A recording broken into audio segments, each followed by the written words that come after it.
Welcome to Rhyme and Reason, hosted by Dr. Barry.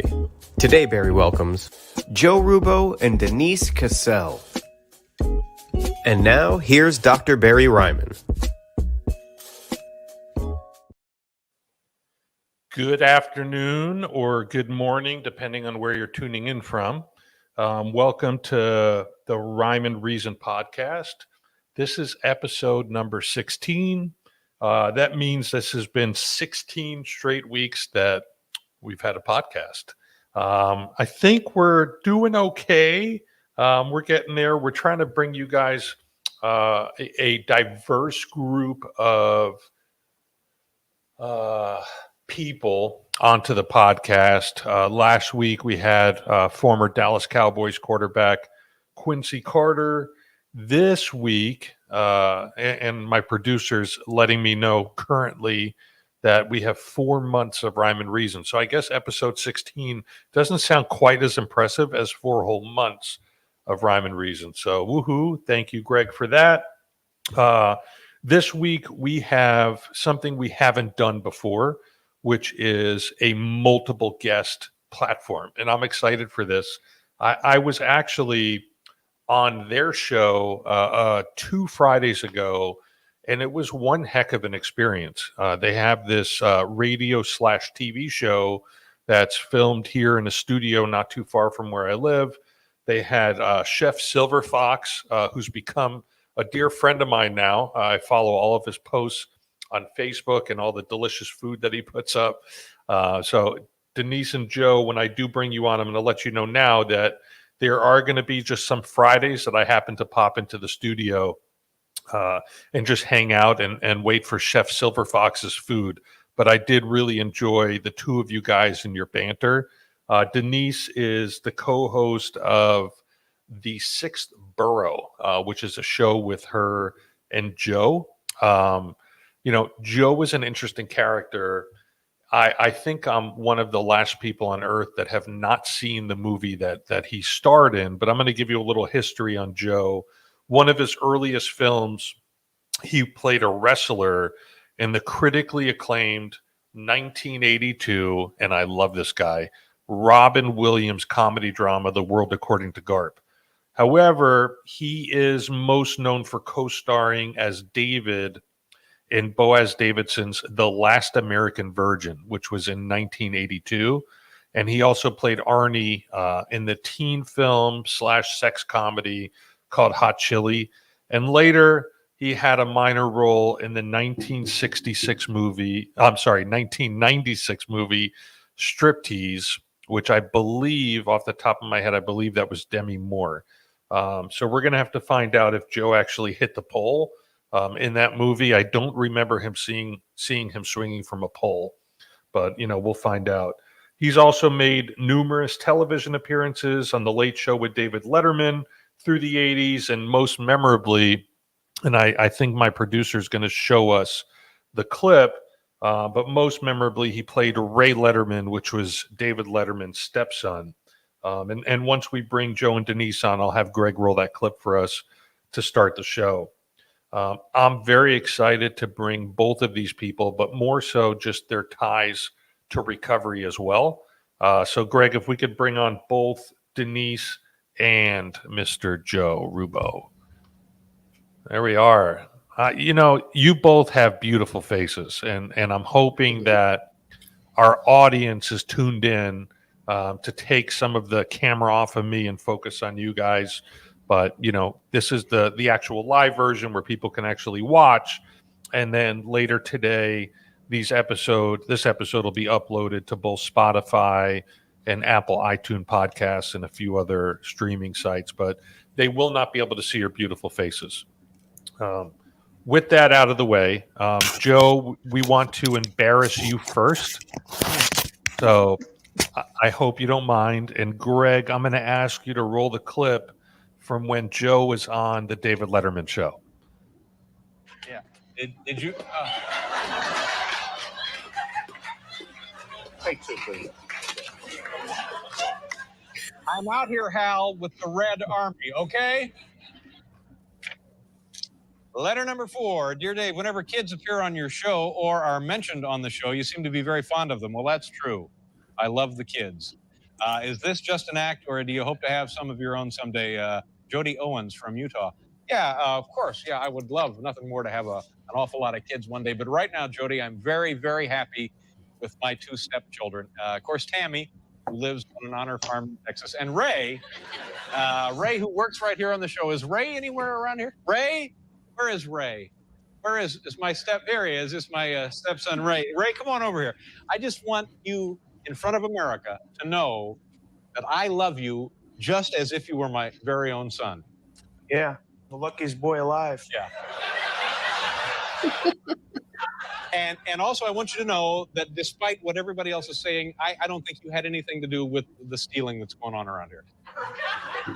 Had any money? Oh, yeah. There you go. Nice to see you, Ray. Will you be home for supper? Screw you. My stepson, Ray. All right. Yeah. First of all, Like that mullet? yeah, I mean, you looked a little like, and I shared this with you a couple weeks ago, but you looked a little like John Travolta. Did anyone ever make any comparisons No. back in your heyday to John Travolta? More of Joe Pesci than John Travolta. I see that too. You. Funny how? Funny like I'm here to Like I'm a amuse clown? you? Funny like I should put clown shoes on and dance around? Funny how? Gotcha. I love him. So, Yes, me too. and Denise, watching that, I know you've seen that clip before, and you know Joe intimately by sharing a mic with him every week. What do you think of when you see him up there back in the 80s like that? He was a hottie. Still is a hottie. He looks great. And he hasn't changed a bit. His demeanor is the same. I didn't know him back then, of course, but I did see the movie many times, having to grow up in the same time era that he did. And that movie was a great movie. He did that. That was a huge rite of passage movie, not just for him, but for all of those around on the platform of that movie.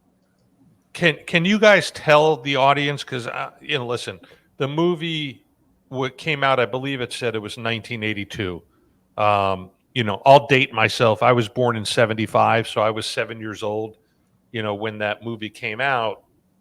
And I'll be honest with you, I should have done my research and prepared and actually watched the movie. And I will, I promise. I just haven't yet. Can you tell us a little bit about The Last American Virgin?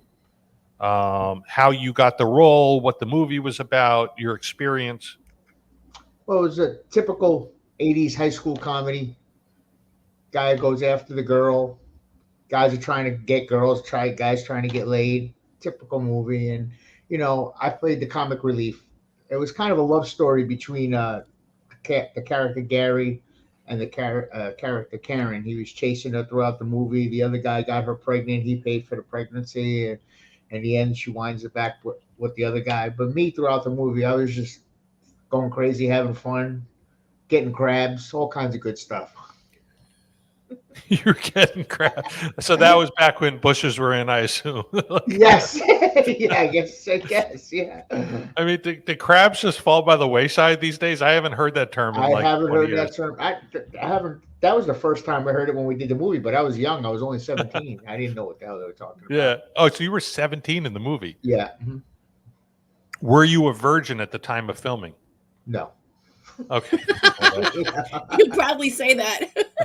That just killed all my dreams of The Last American Virgin. But Lawrence was on our show a couple of weeks ago, and he said he was a virgin. I was. Well, listen, I was on that show with you. Yes. That was the night that I was there. That Lawrence came on, and he played Gary. Yes.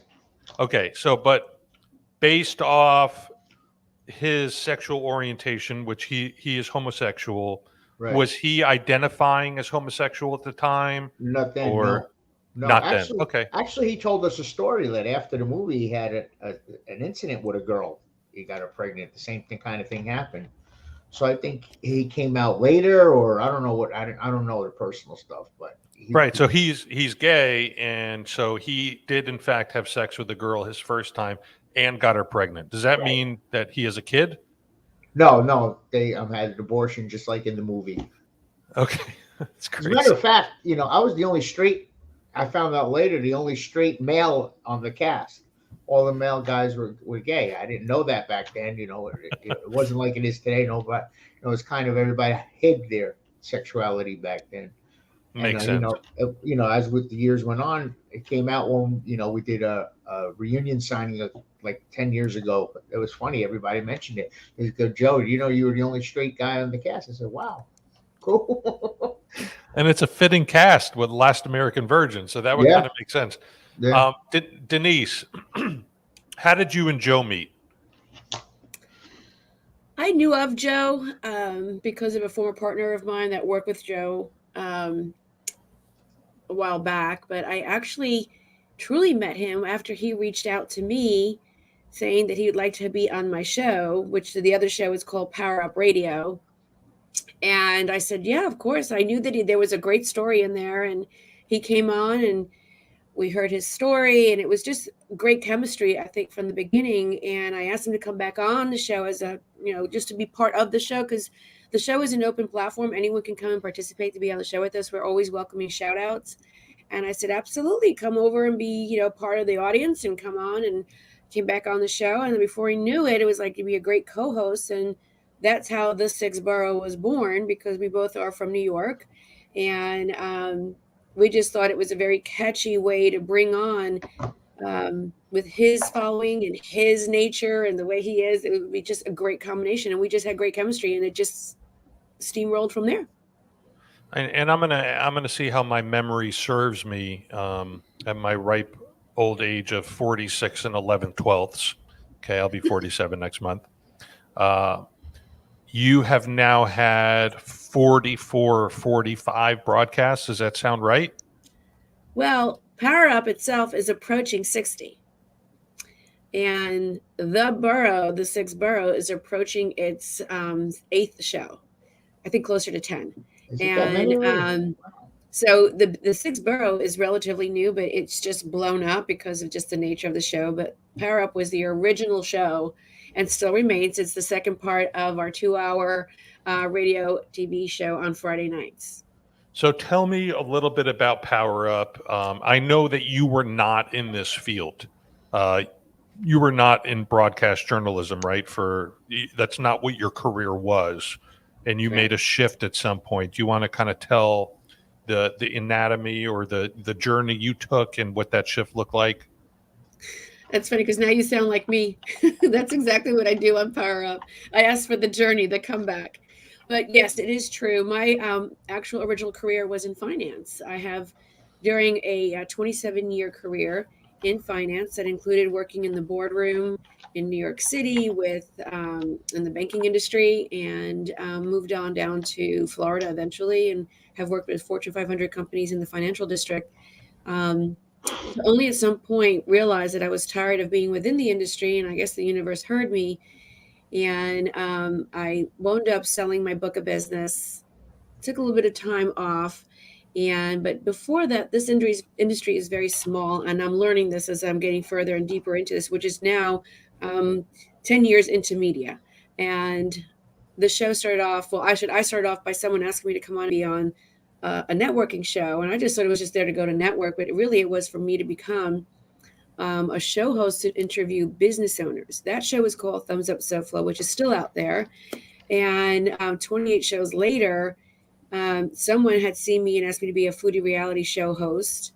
And then from there, the producer, Freddie Centauri of the AMP2.com production studios, they asked me to come in just to say hi and how are you doing? And it turned out that it was not so much of an interview, but he had said, why don't you come down to the studio and let's talk a little bit. Before I knew it, he had me put on behind the mic. He put me on behind the mic without even realizing I was doing it. And we spoke about nothing. It was like a Seinfeld act. And I didn't realize I was actually live. And after that 20 minutes of being live on that show, he had asked me and said to me, Would you like to be behind the mic again? I said, no, I really like it. I think it's fun. I had never done it before, never behind a mic interviewing. And it just was so natural. It happened. And he goes, you need your own show. And that's how Power Up was born. I just came back again and again and again, and he kept testing me, and we kept doing it over and over. And I was just interviewing. In fact, the first night of my interview was Halloween, the night before Halloween of last year. That's incredible. So that's how it came to be. And here I am today, and sitting in the likes of Joe and interviewing people I never thought I'd interview, meet people in movies I never thought I'd meet, and hear stories that are just off the charts as far as, the comeback story, because that's really what personally for me was a comeback for me personally, from just transitioning from one career and diving into a whole nother career, and really nothing really ever having any practice or schooling on it. It just happened. And so it's a little bit of the background, a little long-winded, but yeah, that's pretty much how it all came to be.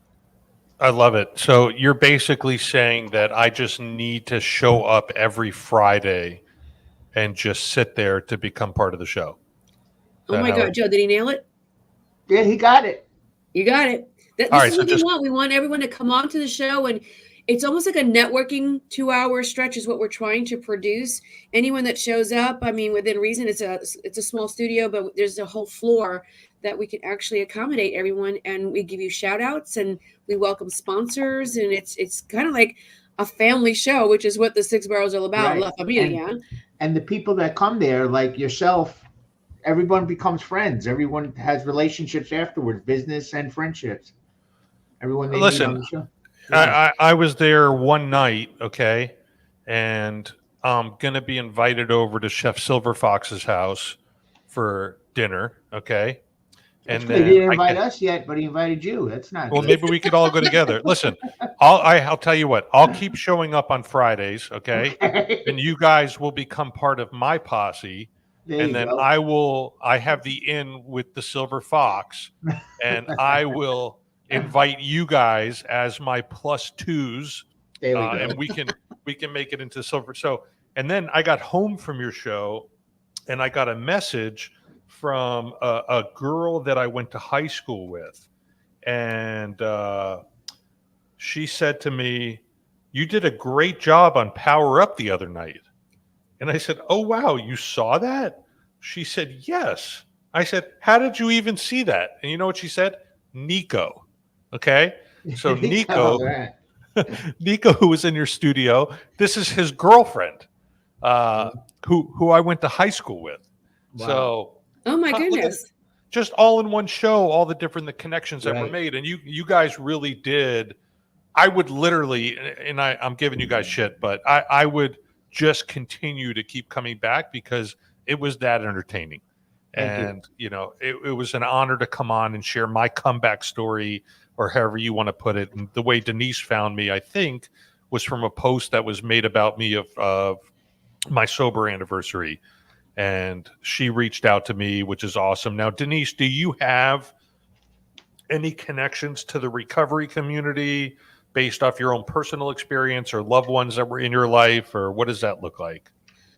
I don't have per se any personal relationships, family that is part of that recovery question that you're asking of. But the couple things that I can say is that I did go to school and have a degree in psychology.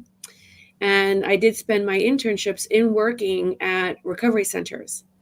And that was very eye-opening, which was part of the internship. I did think I was going to continue the path of going into being a therapist, but ran out of money, so I had to go in a different direction. And so my ex-husband, he ran a drug and alcohol rehab center for teens for 15 years during our marriage. Mm-hmm. So that was a very big involvement personally for me. Did a lot of volunteer time, heard a lot of stories. I learned a lot about just the circle of life around there, and that it's from all walks of life. This, anyone that's involved or needs recovery, there's no specific group. It's everyone. It touches everyone. And the work that goes to being to support anyone that's in the recovery process is critical. The circle is very, very critical. So that's my exposure. And very importantly, helping them, volunteering just was a really great experience. Got connected and close to a few of the kids. But some of the stories are very heartbreaking, very, very heartbreaking. And it's painful, and it's not an easy road. It isn't. It takes a lot of courage. Listen, you said some important things there, and one thing that really stuck out with me, and listen, and just to preface this, we love to joke around and on this show, and we mix in some vulnerability, and we mix in some seriousness, and we talk a lot of recovery and mental health and addiction, but we like to cut up. But you did say one thing here. You talked about everybody is affected in one form or another by addiction/recovery, one or the two, right?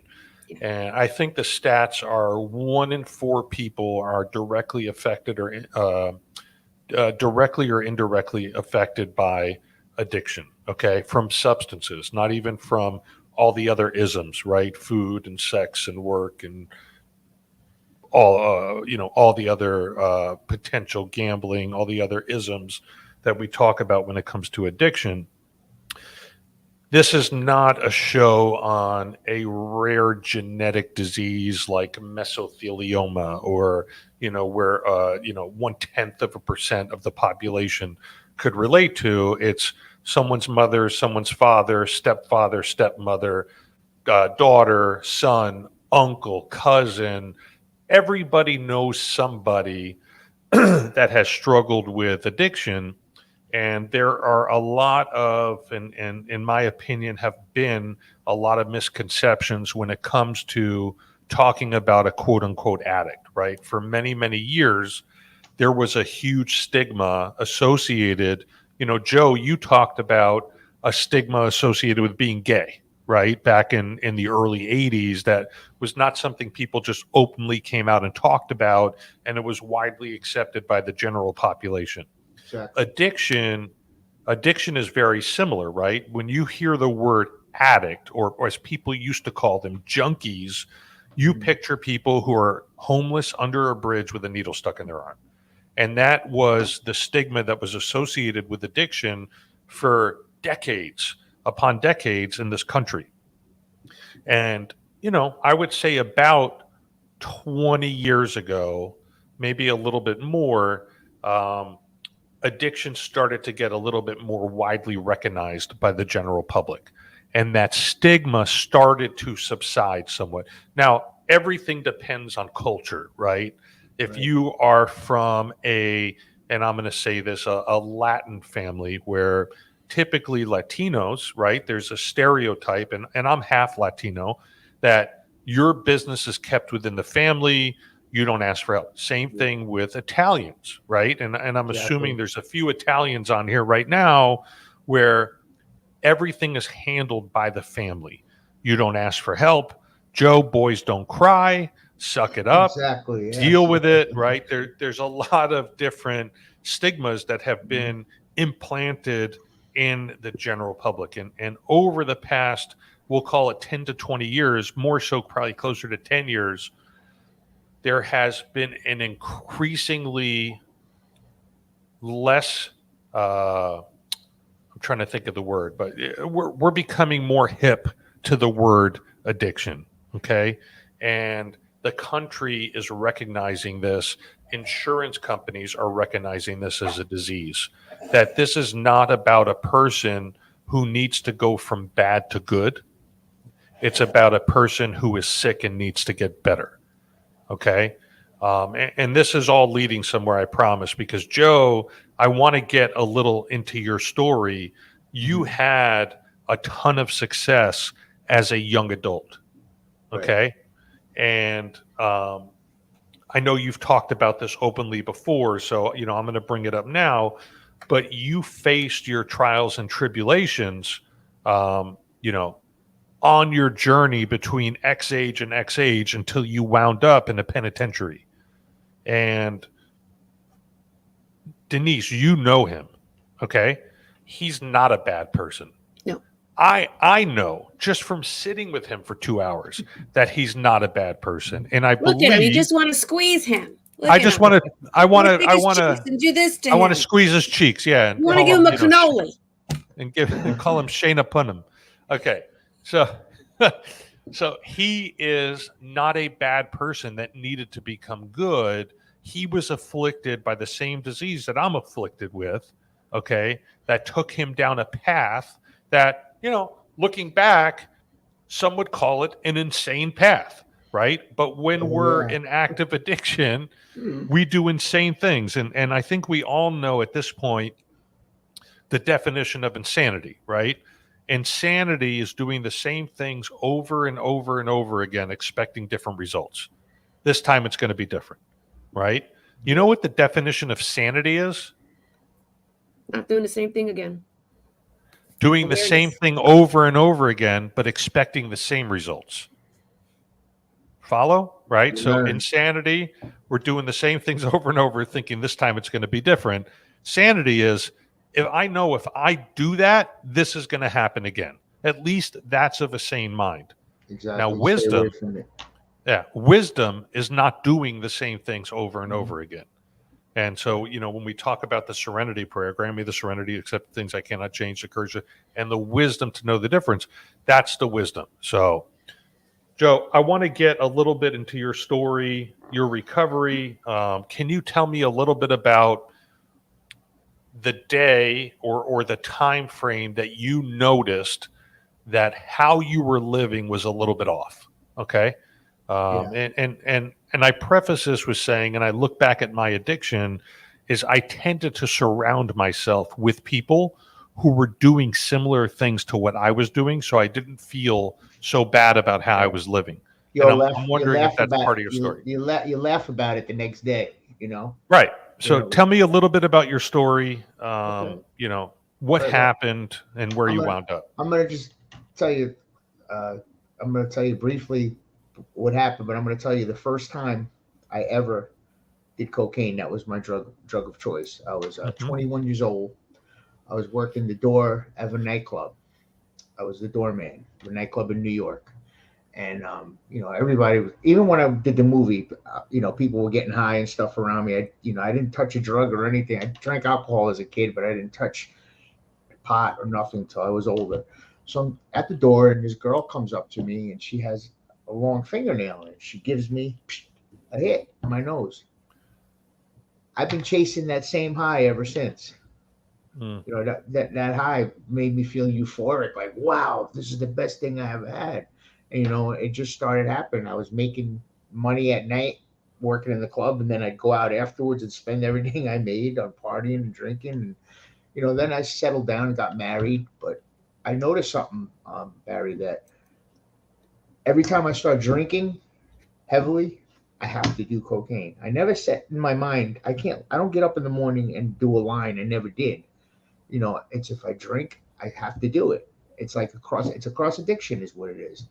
So, I'd say to myself, tonight I'm just going to drink. I'm not going to do anything. Next thing you know, it's 9 a.m, dealers coming in and out of the house, half naked girls. And it just went on and on and on. And, it started interfering with my marriage so much in the early part.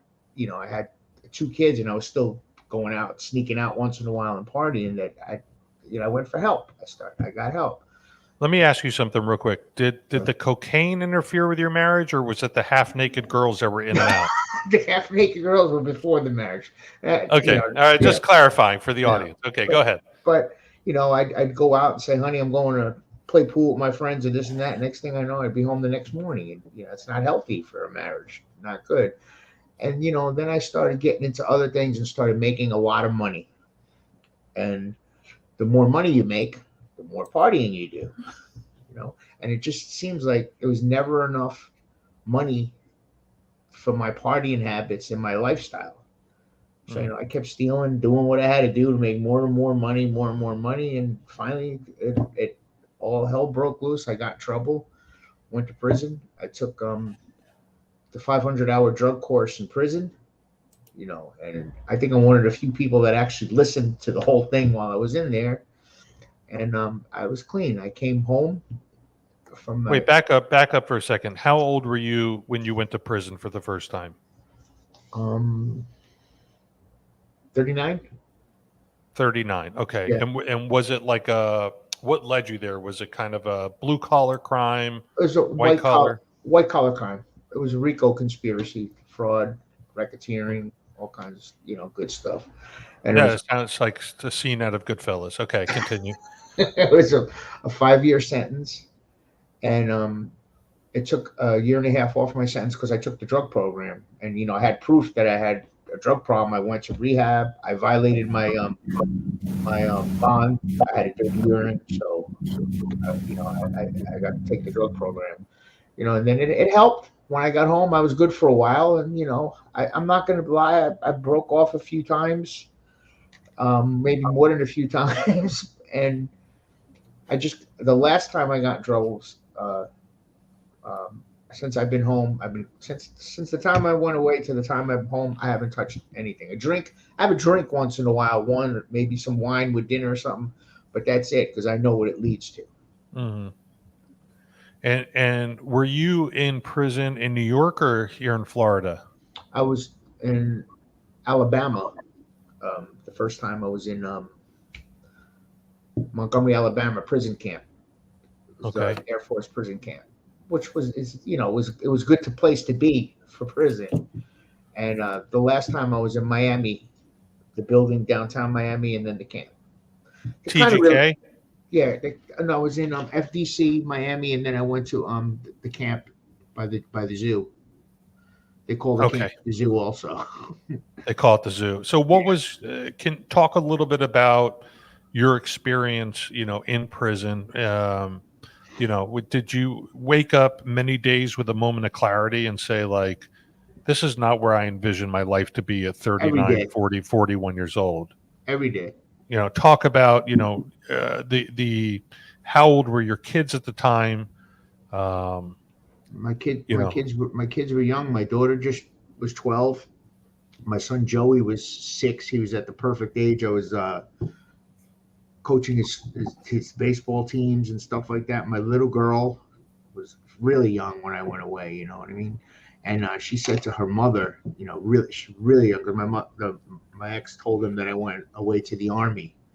And she yelled at my mom. She goes, "You kept telling Daddy to leave, and he finally did, and he's not coming back." Oh, man. Yeah. So they didn't know you were in prison when you were there. So that means you didn't see them for 3+ years? Exactly. I saw them once. She took them to see me in the building in Miami. We were wearing the green outfits. So my daughter knew. She was old enough. And, my son's like, "Dad, why can't you get up and come to the vending machines with us?" And I said, "It's just the rules." Then he figured it out. But, one thing I got to thank God for, my relationship, and Denise knows this, with my kids has never changed. My kids adore me, and I adore them. We're so close, all three of them. Yeah, I love to hear that. I mean, Yeah. I can't imagine. I have 2 girls in my life that are 10 and 8, and Yeah. if I go 2 days without seeing them, it seems like an eternity. And I just can't imagine what you went through and what your heart felt like. Oh, yeah. At the time you were down. And I think it's typically right. I mean, prison isn't great and it's not fun, but it serves a purpose. It sure right? does. It wakes you up. And listen, at the end of the day, more than likely, had you not been living an addiction, you probably would have made better choices. Not probably, definitely. I'm just I'm giving you a little out. You know what I mean? Yeah. But so, it comes up to the old argument, which isn't even that old, right? Treatment versus incarceration. Now it's one thing you're throwing away a fucking scumbag who rapes little kids, or someone who commits first-degree murder, or even armed robbery, right? Let them rot. Okay, go to prison. But when you're talking about these white-collar crimes that are motivated typically by finances, to support someone's addiction, even just the breaking and entering, the shoplifting, the possession, all of these crimes that, depending on how many times you've been arrested, can lead to prison time, right? Not just jail time. No, it definitely can. And with the program I took, you couldn't take, if you had any violence at all on your record, even domestic violence, you could not take the course. So, what you're saying, there's people that probably could have used the course people that had a fight, maybe somebody had a gun in their car or something. But if any kind of violence or gun charge, you could not take the course. Yeah. I was lucky in the way that I was able to take it. I mean, and that's great, and there are people whose lives are saved because they've been sent to prison. Yeah. All right. So I don't want to be the anti-prison. Prison isn't a good idea for some people, because even people who are struggling with addiction, that is literally their only way to stop at the time. Okay. And I've seen it in Florida. We have a law. It's called a Marchman Act. And I don't know if you've heard of it before, if you're familiar with it, but said it to my brother. Okay, so different than a Baker Act, right? A Baker Act is strictly psychiatric. Someone's suicidal, homicidal, you can get them and put them involuntarily into a hospital for typically 72 hours. And it gives a chance for a psychiatrist to assess the person, potentially get them stabilized on meds until they deem them safe to come back out. A Marchman Act, right? So a Marchman Act is very different. A Marchman Act, and it is for Florida only. And essentially a family can petition a judge and sign off on an order where they have a treatment-resistant loved one who just refuses to get help, but they really are, they're going to die if they don't get help, right? So they're basically posed and an order is sent and signed off by the judge, and they're served, and the client is given a choice, and the choice is jail or treatment. Court mandated treatment, and that could be to any facility, right, depending on their finances or their insurance or any of that stuff. It doesn't just have to be a state-run facility, but court mandated treatment, or they can go to jail for 6 months. Right. And in the 15 plus years that I've been working in this industry, I don't think I've ever encountered a person who's been served a Marchman Act that has chosen the jail. No, definitely. Let me tell you, it saved. My brother was clean for almost 3 years when we did that to him. Yeah, he was clean for almost 3 years, and he went off. Meaning you Marchman Acted him and then he stayed clean for 3 years. Yeah. Mm-hmm. Okay, I'm like, why are you Marchman Acting a 3-year clean person? But no. After we Marchman Acted him and he went to treatment, he was clean for almost 3 years, and I was bad, but my brother was beyond. He'd be gone for weeks. We didn't even know where he was. Yeah, listen, it's a really great thing to have. Cindy is chiming in, very informative. I mean, we want people to be aware of these things because it is and has been and will continue to be a lifesaver, right? This is really what it comes down to. When we deal with addiction, it is life or death. There's no in between. Okay, this is, and it's funny because if you get cancer and you go to an oncologist and the oncologist says you have stage 3 lung cancer and you need to do chemotherapy for the next 12 weeks, followed up by 12 weeks of radiation, your first thought might be, no way, you're in denial, whatever. You go to a second oncologist, and the oncologist the second time tells you, yes, I agree with the first oncologist. You have stage 3 lung cancer, 12 weeks of chemo, 12 weeks of radiation, and I will give you a 70% chance to survive. What do you do, Joe? You take the treatment, of course. Oh, my God, sign me up. Yeah. Right? What he's not saying is you're going to go through, you're going to lose your hair, you're going to be frail, you're going to have a metallic taste in your mouth, you're going to be vomiting, you're going to feel like complete dog shit, and there's still a 30% chance that you're going to die. Right, yeah. It's true. At the end of the day. Barry, I want to say that what you're saying as far as addiction, the whereabouts, that moment that Joe, you said, I got to make a change here. It's not just in the association of drugs and alcohol. It could be an abusive relationship. Mm-hmm. I mean, if you open up the circle bigger, or you have, and I will say, I'm a cancer survivor. And I remember the day I woke up, and it was 2 years after, because you spend a good amount of time in survival mode. You're really not thinking much about a lot of different things. But what you are also thinking about how others are feeling. You don't want them to feel bad. And sometimes I think those that are going through addiction, it's like they withdraw, and sometimes you don't even know that they're experiencing an addiction. You never admit it, right? You never admit it, yeah, to Yeah. yourself. And that's what I had. I had to admit to myself I had a problem, not so much because of the cancer, but because the deck was clear and I could think a little clearer. I realized that I was in a situation that I needed to get out of, to live again and to see anew and live a new perspective, and not have that influence around me that kept me doing the same thing over and over, repeating that situation that wouldn't let me leave. And it had nothing to do with drugs, but it had to do with the relationship situation. So to your point, this is, I know we're talking about the recovery. Joe, your story is just amazing. And you've been in the celebrity world, and that is a very vulnerable world. Anything can happen in that world. But again, it goes back to what you're saying, Barry, was your circles.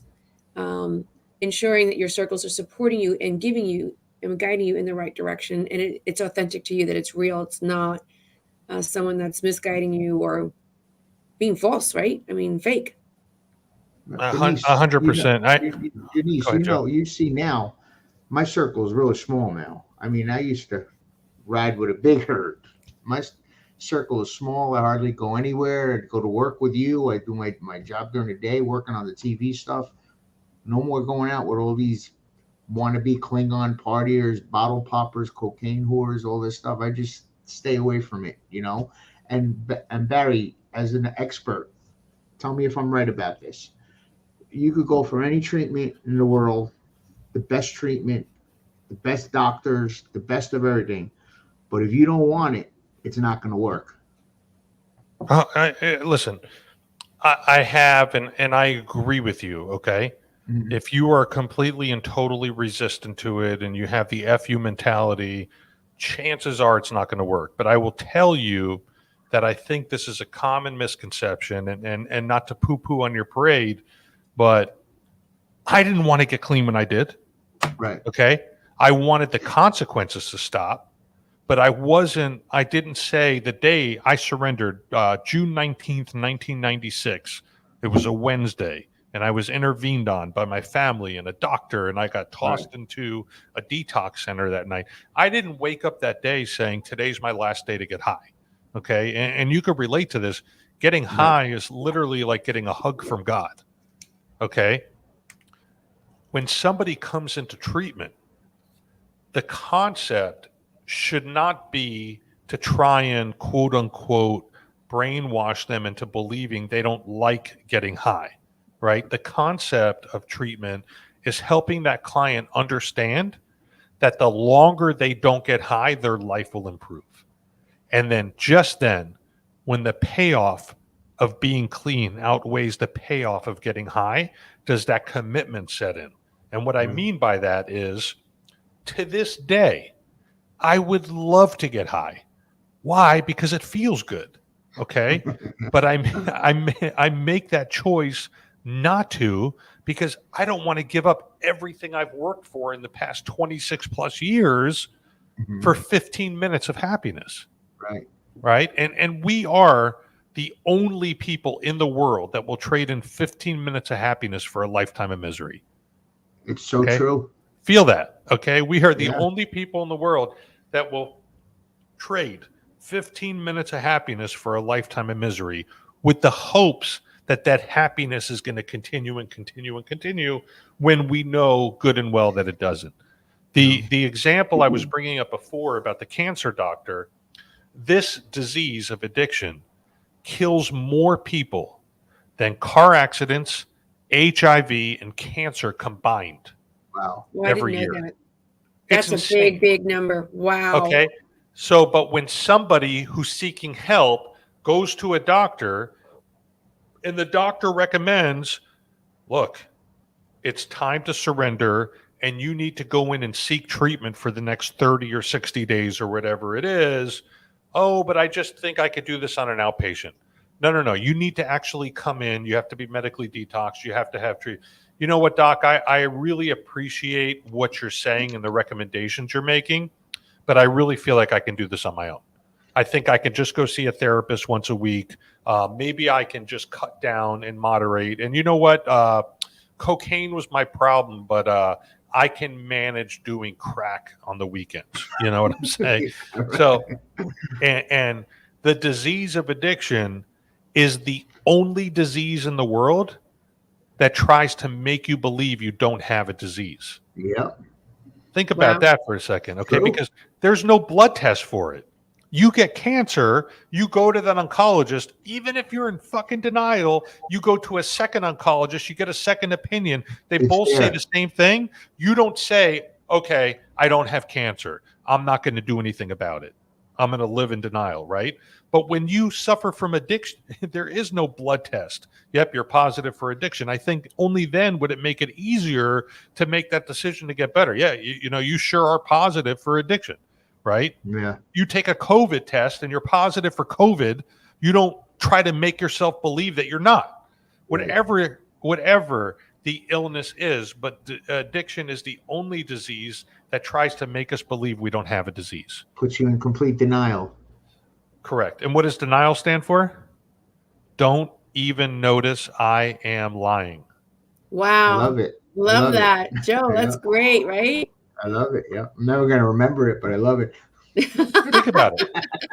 Because when we're in denial, we don't know we're in denial. We actually believe the lies we tell ourselves. Yeah. But that's so true in so many circumstances. You are speaking at such a large platform. I know that we're concentrating on this particular topic, but my God, it is so true. That denial component goes with so many different things. It's, from abuse to eating disorders to being, hurting yourself and being in marriages that are just going nowhere. And that is so true. That's wow. You nailed it. That was a big nail right there in the head. That was big. Listen, I'm available on Fridays. Okay. We can have, show, Barry, there was something, Joe, you might remember he said this. I thought it was really a huge takeaway as well, that when you were in treatment, and Joe, you can speak to this too, of course, is that when you were in, it was like crap in the beginning. You felt horrible in the beginning. But then after week number 1, it's like, okay, I'm feeling a little better. Remember you told me that you went through this transition and you gave it a chance. You trusted that, all right, let's see how I feel. And you reach the 90-day mark. I'm like, wow, I feel so different. There is a big difference. It's staying that course. And that was to me a big takeaway in our interview with you. Well, I was forced into treatment. I couldn't leave. I had to do it. It's, if you don't want to do the program, you lose the year and a half off. I mean, it's like a no-brainer. So I stuck through it, and I hated it in the beginning, and I hated it. And then, as they're showing the videos and as they're talking and as people are telling their stories, you could relate to everything. You're saying, wow, was I really this? And then from doing so much cocaine in the past to not doing it, I'd be sitting there and all of a sudden my nose would just start running, so destroyed inside. And I'm saying, wow, I really did have a problem. I do have a problem. Sometimes maybe I'm going to backtrack and say what I said last time. You have to want it. Yes, you do. But sometimes being forced into it and not being able to leave is a good thing too. There you go. See, there you go. I was literally picked up by the back of my neck. Yeah. I mean, again, I was 2 months shy of 21 years old when I got clean. Okay. And you might say, you heard in the program, oh, I spilled more Coke on my tie than you ever snorted. Listen, motherfucker. That's when I started at 21. I'm 6'3" tall. I was 140 pounds soaking wet, having grand mal seizures, in and out of hospitals. Okay. I was emaciated. My life was not going good. There's a lot of damage and destruction you can do with crack cocaine, despite whatever age you are. Okay. So, but at the end of the day, I did not want to stop. Okay. And I'm saying that clearly right now. Okay. Right. It is not my job today as a professional to convince you that you don't like to get high.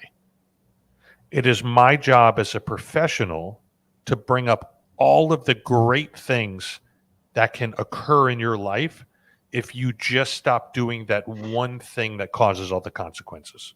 Yep. You follow? Yeah. So recovery, and we've talked about it on the show before, recovery is really about delayed gratification, where addiction is completely and totally centered in instant gratification. And I think when I was on your show, I might have brought up the concept, and I could be wrong, but I might have brought up the concept of working out in a gym. Okay. And the first day you go to that gym and you see people all ripped and all cut up, you want that all of a sudden, right? It looks good. You hire a trainer and you work out for that first time. Okay.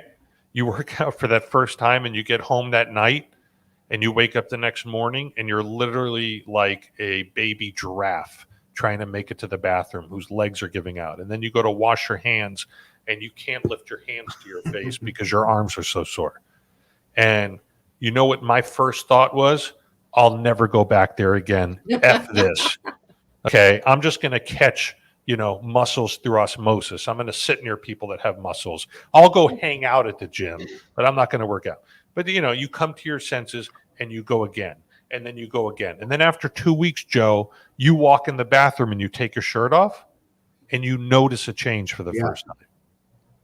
That first time you notice a change, there's a chemical reaction that goes on in the brain.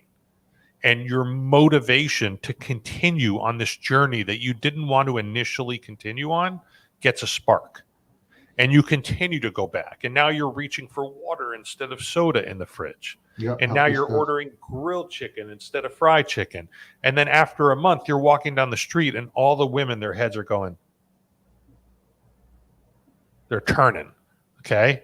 And you're like, me? Because you're still carrying that old image of you, right? Yeah. And then after 3 months, you secretly find yourself looking forward to being at the gym.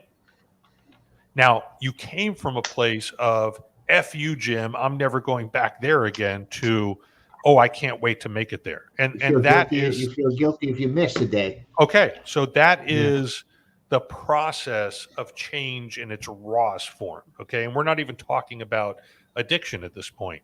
But when we look at addiction and we look at human behavior and how to change, that's what this is all about, right? We have lived in such a maladaptive pattern for so many years doing the wrong thing that as bad as it was for us, it was ours and we got comfortable and that was our home. And, I equate it to prison. I've shared on this show before, I used to work in a maximum security prison in Miami, Everglades Correctional. Mm-hmm. And my population, I was a psych specialist, and my population was called close management, which was the prison within the prison. It was like the supermax, right? And these guys would stay in a cell 23 out of 24 hours a day, getting out 3 times a week to have rec in a cage, handcuffed to go to the shower, unhandcuffed when they're in the shower, handcuffed again when they get out of the shower. And that was their life. Now in prison, there were 1,700 inmates and 1,600 of them were on the compound where they were free to roam and work and eat and play basketball and run the track. And these guys who were stuck in these tiny little cells, every time they would come up to get to the point where they're about to be released to the general population, you know what they would do? What? They'd reoffend. They'd do something that would keep them back there. Yeah. And it's not a better way to exist, but they were so used to living in that tiny hole, that became their world. Institutionalized, yeah. Of course. So when we look at addiction and how we're living our life in addiction, it's the same thing. We get so used to these negative things happening to us with that small ounce of reward we get, we continue on. And then the thought of change scares the shit out of us. Yeah. Do you think that, I personally also think it's self-love. I don't think that we're taught enough to love ourselves and to respect ourselves because we haven't forgiven whatever we may have done. And so sometimes that forces us to make addictive decisions. Mm-hmm. And you need to learn to love yourself. All of us struggle with that because, some people don't. People are just like, they're above all. I think that's a typical whole nother conversation. But I do believe that loving yourself is very, very important, and forgiving and the healing components that run with that. You used your voice to go ahead and whatever mess you're in, now it's your message. Using that as the healing component and helping others, because that makes you, I think, get you out of a hole that you may be in or fall back into. So you're surrounding yourself in those particular situations. I don't know. That's how I feel from my background and knowing a little bit about therapy. But I don't know, Joe, your thoughts on that? Barry, please share, because I know people are watching. I have you live on my actual feed too. Oh, And sweet. so I want to know that this is a very hot topic, a very focused topic, but it has such a large platform. It can just blossom into so many different areas, and you guys are doing a fantastic job. I love you all for doing what you're doing, because we need more people to devote themselves who have experienced this. Joe, you're sharing this. Is hard for Joe. Has never really gone out and spoke with this. He struggled with this. To like, do I talk about this now or not? So Joe, I love you for pushing and putting yourself Thank out you. there to do that, because this is part of your message, your journey. Well, And by the way, Power Up is about if it could help somebody else, yeah, why not? Mhm. Yeah, the We'd love comeback to. story. That's Yeah. huge. It's the Yeah. that's what Power Up was all about. The radio show was the comeback story, and anyone that has these stories, they don't have to be a celebrity. It could be just your everyday Joe. Okay, you're more than everyday Joe.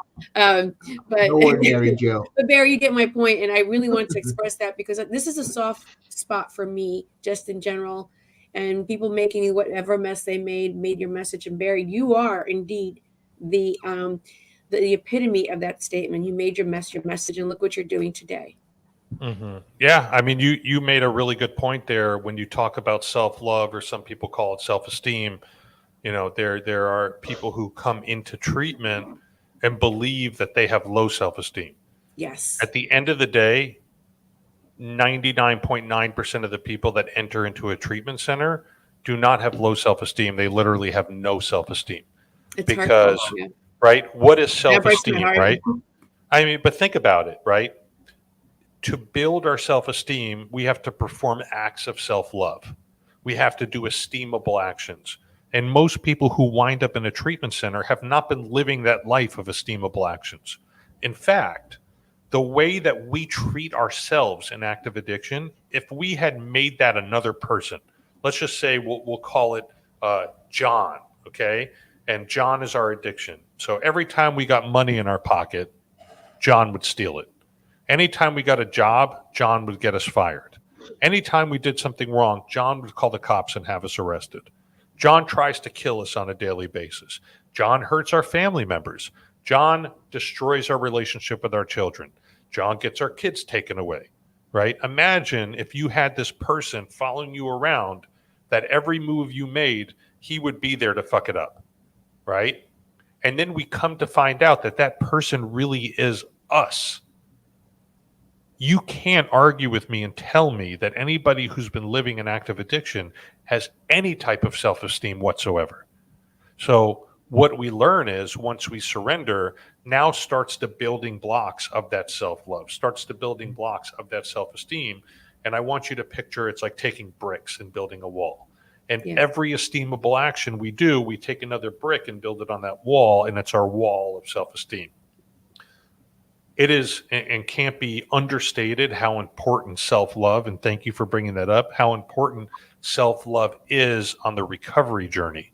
When we look at the 12 steps and it comes time to make that list to make an amends, my sponsor has told me, and I know it's in the literature, that our name should be on the top of that list. Yes. And that is, and some people are like, oh my God, no, I didn't even put myself on there. I didn't even think of that.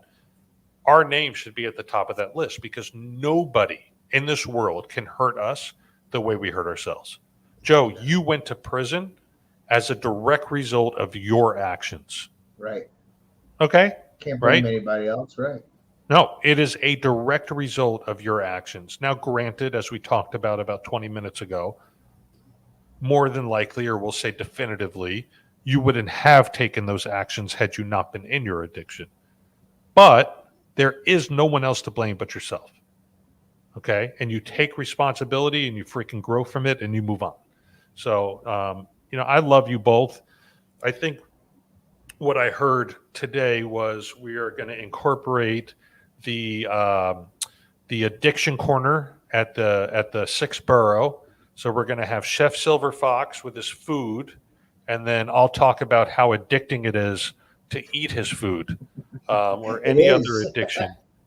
Any other addiction issues? So I didn't share this with Joe, but for the sake of what you're doing, I love the fact that you incorporate music into the recovery. I think that is so beautiful, and it really resonates and touches the depths of the soul. So great job you guys are doing. But I do want to do this and share that when our website goes live, Joe, and I think you'd be okay with this. We want you to have digital space on our website as a go-to source, and you will be the official recovery center for anyone that needs to go for addiction. And so we want to make sure that you are inducted and declared as so within the I love sixth that. borough. I love that. Without Plan a to doubt. see me. Plan to see me again on Fridays. Okay. It's anytime. Come, you're welcome. Come. I can't wait. I'm gonna have to get with Chef to find out the food he's bringing on for that show. We that we never know. He just shows up with it. Listen, you I can got it bring in. anything too. I got it in. I got it in. Okay, I told you I'm going to his house. All right, I got it in. He will share with me, and I learned 2 weeks ago that it's actually not bruschetta, it's bruschetta. I don't know. I still can't say it. I You can't gotta say say it either. bruschetta. Greg, before we close here, and I know we're up against the hour. Denise and Joe, do you guys have any links you guys want us to put up to kind of advertise? There we go. No Ordinary Joe by Joe Rubbo, releasing October 2022. What is that? Is that a book? Yes, sir. That's a novel. Okay. Novel. All right. A book coming out and a documentary to follow it. Okay. And then if we can put up any links to their show, The Sixth Borough, Power Up Radio, how do we find that? How do our listeners find that? And what time? I think it's Fridays from 6 to 8, or what is it? So you can catch us on WWNN on Fridays between 6 and 8. And you can find us on the stations 96.9, 95.3, and then also 1470 AM. You can catch us on our Facebook page live, which is Power Up Radio TV, the Sixth Borough. And we will also be starting to stream on other platforms. So stay tuned to find out where you can see us live. Fantastic. Listen, and if you guys ever want to re-listen to the words of wisdom that you guys spilled today, the Rhyme and Reason Show is, again, on Spotify as well as Apple iTunes in their little podcast tab. This has really been a pleasure having you both on. More important, Joe, than you being the stepson of David Letterman. I think your story and Denise's story are way more powerful, than the David Letterman show or the Last American Virgin, right? But I think that your history has given you a platform, right? And that you can and have the power, both of you guys, to change lives. So thank you again. Thanks again to all the listeners. You guys knocked it out of the park. Thank you for having us. See you soon, Bear. Yep. Here.